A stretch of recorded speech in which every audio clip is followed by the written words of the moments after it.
봐서 그래 이렇게 생각하실지 모르겠지만 이거는 불교의 가르침이나 뭐 기독교의 가르침이나 아니면 뭐 영적인 부분을 가르치는 사람들이 다 동일하게 얘기하는 걸 취합해보면 역방향으로 생각하라는 오늘 결론을 내리는 거하고 일치된 방향으로 결론이 나오거든요. 자, 역방향이 뭐냐면 일단 자책을 하잖아요. 내가 왜 그렇게 어리석게 했을까를 자책 비난을 하잖아요. 띡뚝띡뚝해 옆으로. 나도 비난하고 타인도 비난하는데 여기서 첫 번째는 해야 돼. 뭔가 내 일이 내 뜻대로 잘 풀리지 않고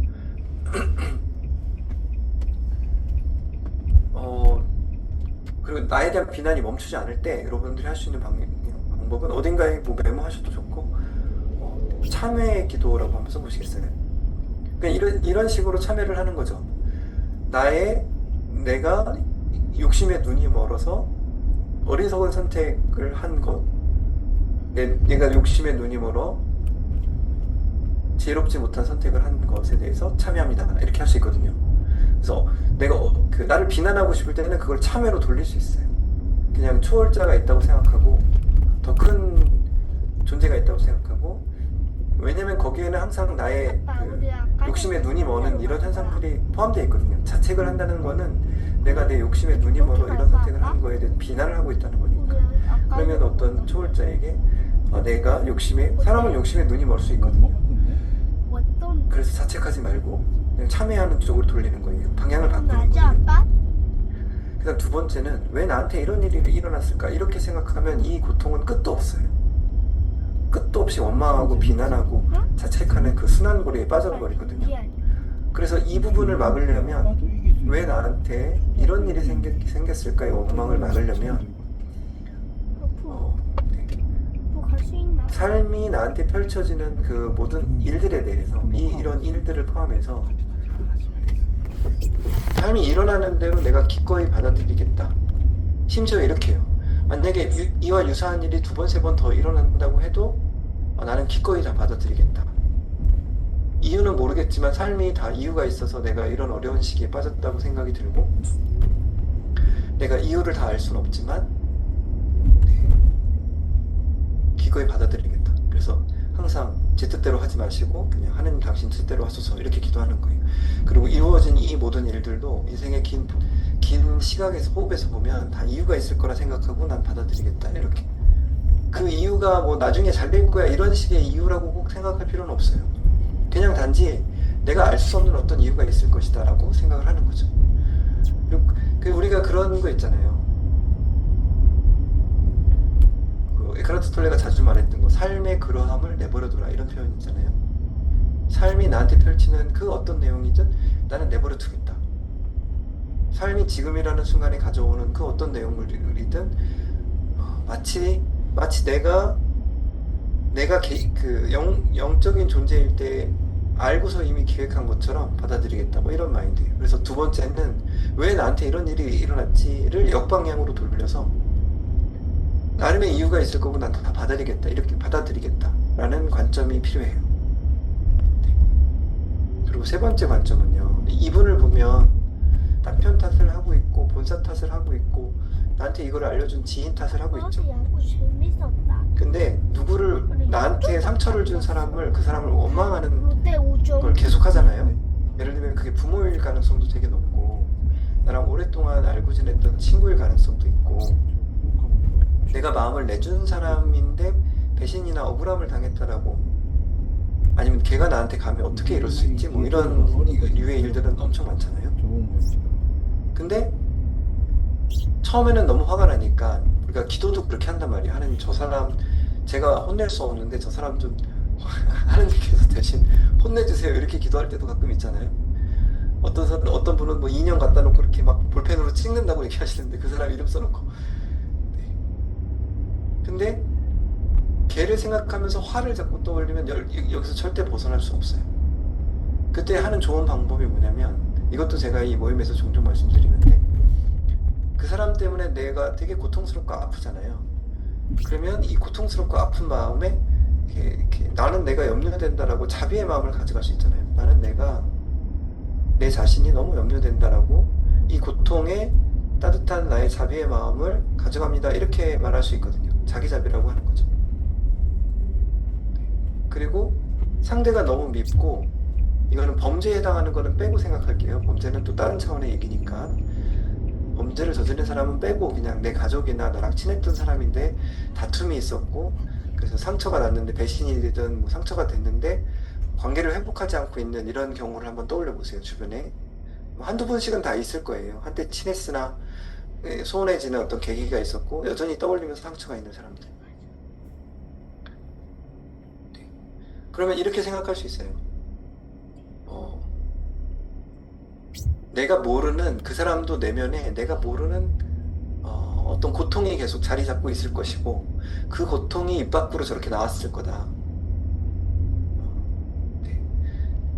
여러분이 누군가하고 친했다가 이게 관계가 깨져서 상처가 났으면 상대도 그에 준하는 상처가 있을 거라고 가정하는 게 맞아요.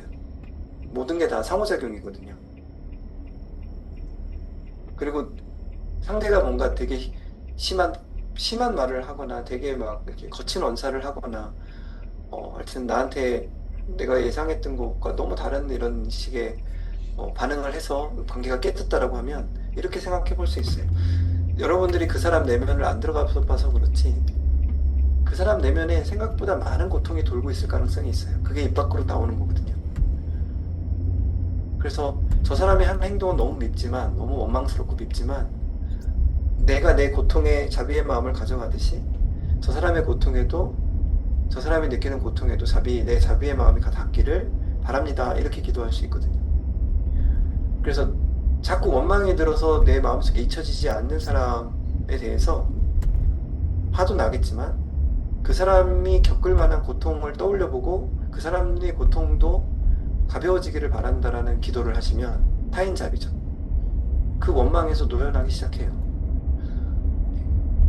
그래서 이분한테 가장 베스트는 뭐냐면, 이 사건을 더 이상 이 사건으로 인해서 3년이나 지났으면 이 사건을 떠올리면서 막 괴로워하고 아파하고 힘들어하고 이렇게 하지 않고, 이걸 마음에서 이제 이 사건을 이제 통합하고 수용해서 더 이상 이게 나를 괴롭히지 않는 사건이 되고, 나는 내 인생에 굉장히 집중하고 열심히 살아가는 게 이분한테 최선 아닐까요?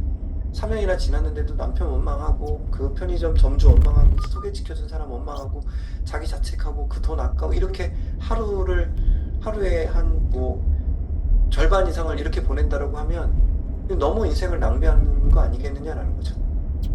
그래서 벗어나는 방법은 역방향이다. 꼭 기억하셔야 됩니다.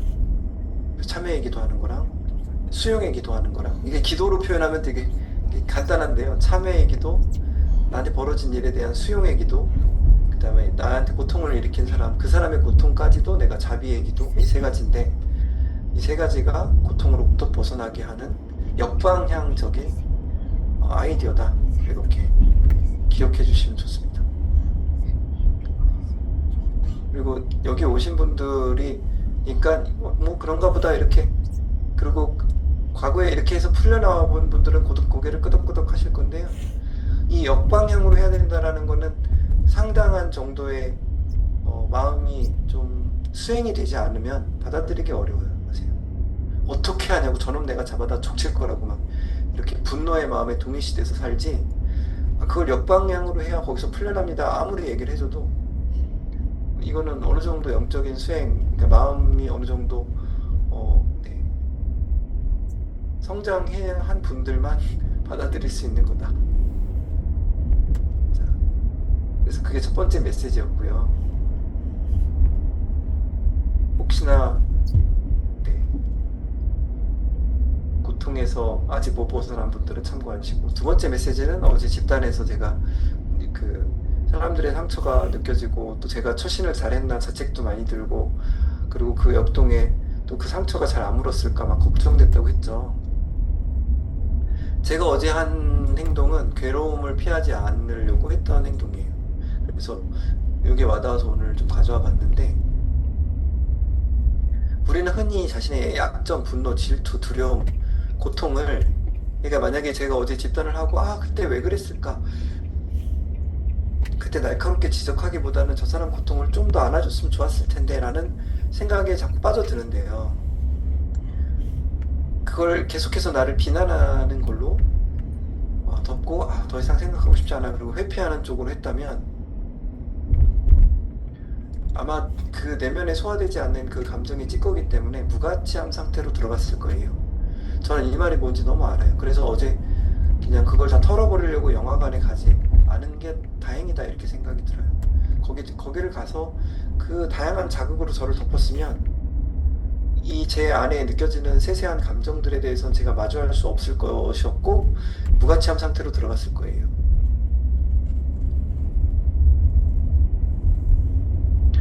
그래서 자비는 함께 있고 함께 느끼고 함께 괴로워한다는 의미다. 이 말이 너무 와닿거든요.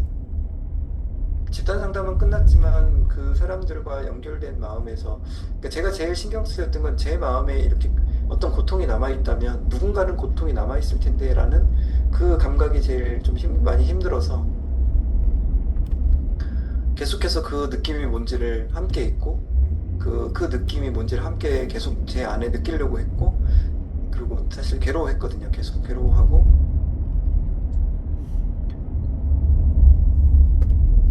우리의 가슴이 자신이나 타인의 괴로움을 피하지 않고 느낄 수 있도록 허용할 때 우리 내면의 자비가 꽃핀다. 저는 이 말이 너무 와닿았어요. 그래서 회피하지 않고 느끼면서 아침에 무슨 생각이 들었냐면 사실 집단을 하고 집단 상담하면 사전 면담이라는 걸 해서 집단이 어떻게 돌아가는지를 알려드리고요. 사후 면담은 제가 가급적 잘 안 하는 경우가 많거든요. 왜냐면 일도 많기도 하고 그래서 근데 사후 면담을 하자 이런 생각을 했어요. 사후 면담이라는 건 이제 1인당 참여자들 한 20분씩 통화를 해서 그 혹시나 집단에서 이제 마주했을 남아있는 찌꺼기나 아픔이 있으면 같이 얘기를 좀 나누려고 하는 거겠죠. 그리고 또 문자를 돌리고 사람들이랑 약속을 잡고 그리고 걱정됐던 사람들 처음에는 걱정됐던 사람들만 하려고 했거든요. 걱정됐던 사람. 근데 또 하다 보니까 이 사람 빼놓고 오늘 빼놓고 하기가 그래도 다 돌렸는데 그리고 오늘 몇 통화를 했어요. 다 이제 내일이랑 모레도 더 통화를 할 거긴 한데 그러면서 느꼈어요. 뭐를 느꼈냐면 그 어제 끝나고 이후에 제 안에 계속해서 고통스럽게 남아있는 느낌이 이렇게 녹아내린다는 느낌을 받았어요. 지금은 그 고통스러운 느낌 거의 사라지고 없어요. 그래서 이게 뭘까라는 생각을 되게 많이 했어요. 만약에 제가 어제 마주하지 않고 그리고 사람들하고 다시 연결을 해서 이거를 사람들이 혹시 느낄 수 있는 고통에 대해서 얘기를 나눠보자라고 이렇게 마음 먹고 움직이지 않았으면 되게 찜찜함이 여전히 남아있을 거라고 저는 생각이 들거든요. 뭔가 안에서. 근데 그 저나 타인의 괴로움을 같이 한번 차라리 같이 느끼자, 마주하자 이렇게 생각을 하니까 저는 자비가 꽃피었다고 생각이 들고 혹시나 저와 비슷하게 그 장에서 자기 상처를 열고 고통스러웠을 사람은 이 마음을 느꼈을 거라고 저는 생각을 하고 그리고 그 느낌 속에서 그분도 그 상처가 녹아내리지 않았을까? 이런 생각을 하고 있어요. 그래서 모든 상황이 자비를 그러니까 이 문장대로 보면 모든 사람이 자비를 일깨우는 관문이 된다라는 이 문장에서 보면 저는 어제 집단이 끝나고 제 안에 일어났던 고통스러운 감각이 자비를 일깨우는 관문이 됐다라고 생각이 들어요. 어제 만약에 끝날 때 그런 좀 고통스러운 느낌 없이 그냥 원만하게 끝났으면 아마 저는 영화를 보러 갔을 거고 그리고 아무 생각을 안 했을 거예요. 그리고 자비가 일깨워지는 그 기회도 자비를 일깨운다라는 그 기회도 있지 않았겠죠. 어떤 삶이 더 나은 삶이라고 얘기할 수는 없어요. 그죠? 영화를 보러 가서 그냥 그 리프레시를 하는 게 더 나은 삶이었을 수도 있고 그 제가 느낀 고통에 그 마주해서 이 자비의 꽃이 피우는 그 선택이 더 좋은 선택일 수도 있는데 하고 싶은 얘기는 그건 거죠. 뭐냐면 분명한 건 고통이 있는 곳에 자비의 관문이 열린다 라는 얘기를 여기서 하고 싶은 거예요. 뭐 이혼을 하고 아이들을 걱정하고 병에 걸리고 죽음에 직면하고 어떤 일이 일어나든지 간에 거기에서는 자비로 가는 관문이 있다. 근본적 수양의 핵심인 자비로 가는 관문이 있다 라고 얘기를 해서 여러분들이 혹시나 괴로움이라는 감정을 느껴야 되는 상황 속에 그게 어떤 사건 속에 있다라고 한다면 그게 근본적으로 아주 중요한 그 고통을 회피하지 않고 마주하면서 자비의 마음을 가져간다면 모든 상황이 자비를 일깨우는 그런 관문이 된다라고 얘기하고 있는 거죠. 그래서 괴로움을 자비로 가는 관문으로 믿는다면 고통에서 도망치려는 뿌리 깊은 조건안을 무력화시킬 수 있고 삶과 싸우기보다는 경험과 모든 존재를 애정어린 깨어있음으로 감싸 안을 수 있다. 이 애정어린 깨어있음으로 감싸 안는다 이 표현이 자비의 꽃을 자비의 문을 연다라는 내용과 같은 맥락이겠죠.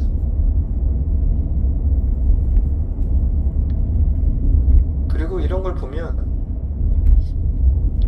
우리가 그냥 아무렇게나 만들어진 존재가 아니라 그런 생각을 하게 돼요. 왜 사랑과 자비의 감각을 느꼈을 때 그 고통스러운 감각이 녹아내리기 시작할까? 이런 거 되게 의문스럽지 않나요?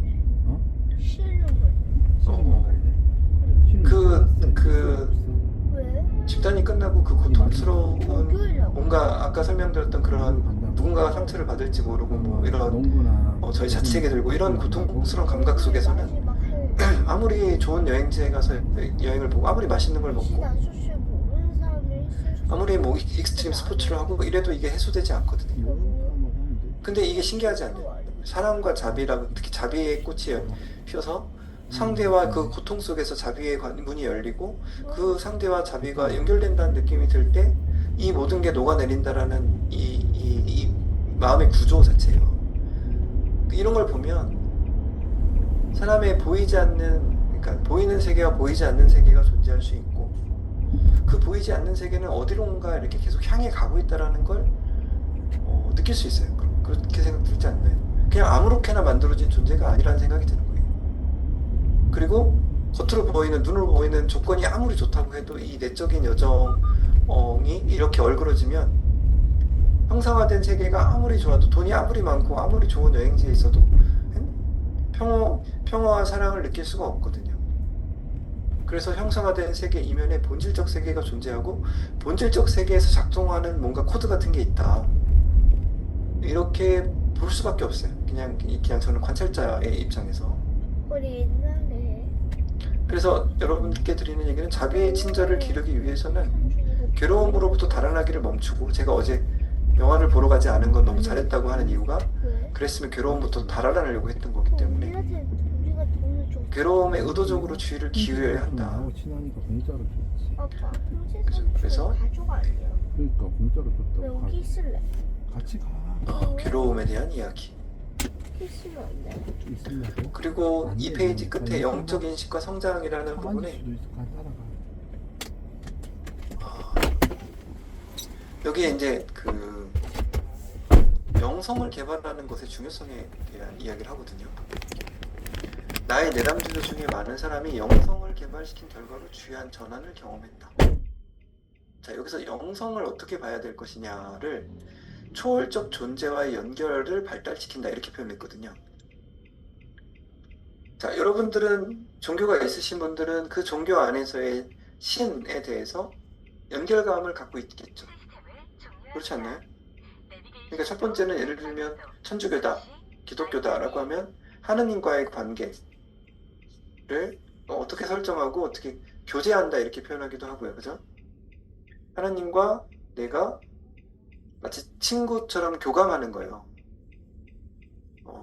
그렇게 초월적 존재와 내가 연결감을 가졌다고 믿는 분들도 계시고, 불교나 이런 티베트 불교나 아니면 이런 영적 존재에 대한 생각을 하시는 분들은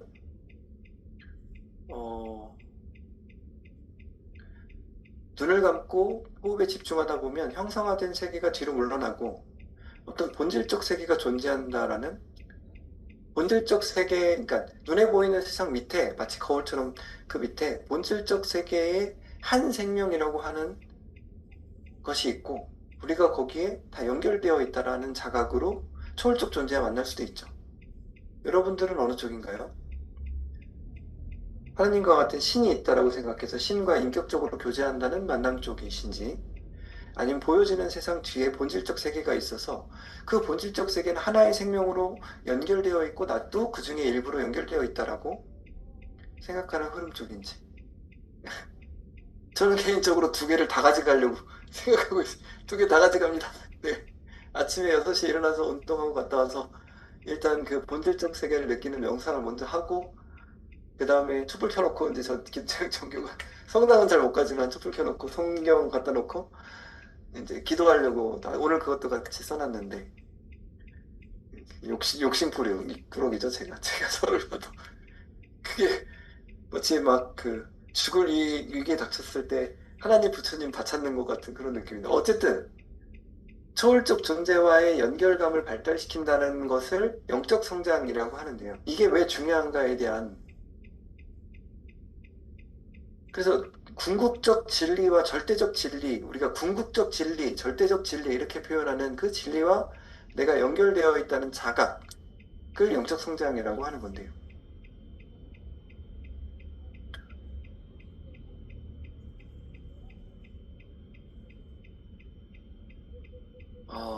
일단 초월적 존재가 있다라고 생각하면 그냥 내버려 둘 수 있다라는 걸 배울 수 있어요.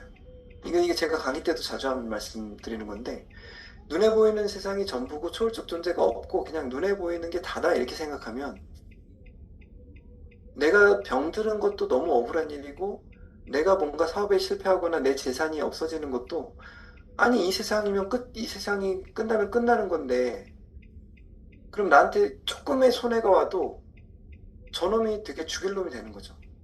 이상이 끝나면 끝나는 거고, 근데 이 소중한 삶에 제가 나한테 손해를 입혔어? 너 일로 와봐. 너 가만히 안 둬. 이렇게 되는 거거든요. 병에 걸려도 어떻게 나한테 병에 걸릴 수 있어? 이 눈에 보이는 세상이 전부인데 어떻게 나한테 이럴 수 있어라는, 그러니까 좁은 시야를 갖게 돼요. 초월적 존재와의 연결감을 상실하게 되면 이 세상을 전부라고 생각해서 굉장히 좁은 시야를 갖게 되고, 작은 손해에도 엄청난 상실감을 경험하기 시작하죠. 그게 영적 성장에 대한 인식이 약한 사람이 보이는 아주 중요한 특징이에요. 작은 손해도 받아들이지 못한다. 그리고 그 손해가 자기만의 손해가 아니라 내 주변에 사랑하는 사람들이 아프거나 다치거나 돌아가시거나, 내 자식이 좋은 대학을 가야 되는데 못 가거나, 이렇게 나가 확장되잖아요. 동일시하는 대상이 나의 남편의 직업이나 나의 남편의 성공, 내 아들의 성공, 뭐 우리 가문의 성공, 뭐 이렇게 확장되기 때문에 눈에 보이는 세상이 전부라고 생각하면 이제 상처 입을 것들이 너무 많아. 내가 집착해야 되는 대상들이 너무 많아지는 거죠. 사실은 굉장히 위태위태 행복하기 힘든 삶이에요, 사실은.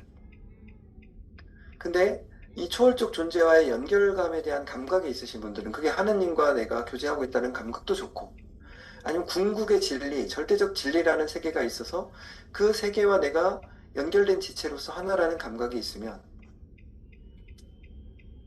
그러면 어떻게 되냐면 눈에 보이는 세상이 그냥 흘러가는 세상일 수 있다라는 조금 더 넓은 시야에 눈이 떠지기 때문에 그냥 let it go 할 수 있는 거죠.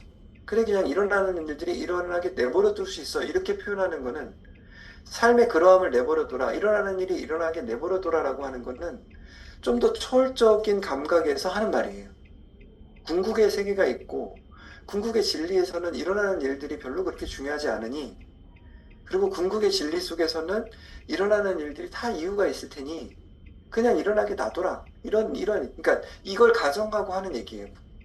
모든 건 흘러간다, 지나간다, 이런 얘기를 받아들일 수 있으려면 궁극의 진리의 세계가 별도로 존재하고 내가 그것과 연결되어 있다라는 그 감각에서 할 수 있는 얘기다.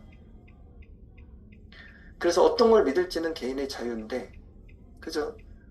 그리고 그 유용성 때문에 난 이걸 믿어야지, 이것도 말이 안 돼요. 왜냐면 스스로 내가 이 유용성 때문에 신을 믿는다라고 생각하는 순간 이건 거짓이야 라고 내면에 깔고 있기 때문에 그것도 잘 안 돼. 그냥 본인의 선택이라고 보는 게 맞아요. 나는 그냥 눈에 보이는 세상을 전부라고 믿고 살 것이냐, 아니면 눈에 보이는 세상과 평행하여 궁극의 진리에 해당하는 세계가 별도로 존재한다고 믿을 것이냐. 각자의 선택인데 그 선택으로 인한 결과는 굉장히 다르다. 그러면서 여기서 표현하는 건 초월적 존재와의 관계 맺기에서 가장 기본적인 특징은 사랑을 경험하는 거다. 이런 표현을 하거든요. 있는 그대로의 사랑을